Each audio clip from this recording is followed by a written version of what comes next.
Malapit na talaga ang Pasko. Santa Claus, oh. Naglambitin na.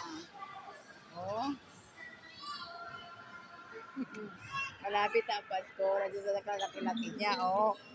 Oh. Yan. Nandito ni Santa Claus. Oh.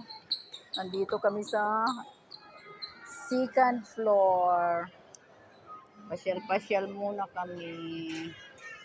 Oh. Dami rin na masyal. Mayroon pa sa taas, nakakalula naman umakyat doon. Dito na lang. Oh, malapit ang Pasko. Kasi Santa Claus, naglambitin na. Kakain kami dito. Oh.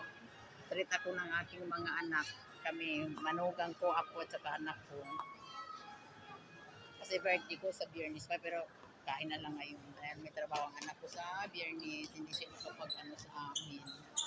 Treat, ayan, malapit na ang Pasko. Oh. Santa Claus. Ang lambitin na.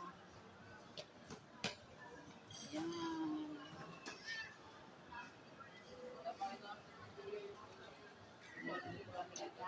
Bibe! Bibe! Opo muna. Santa Claus. Ayan.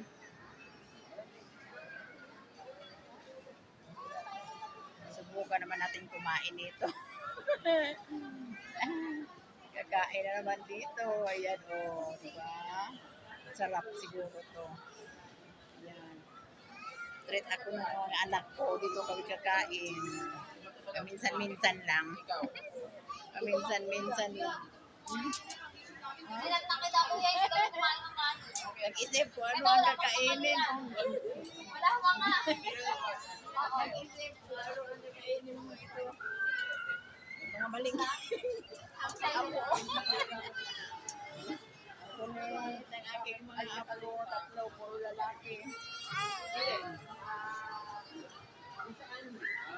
Treat ako ng aking panganay na anak. Kasi binata pa siya, ako talaga ang inaano niya. Yan. Oh. Order ng aming kakainin.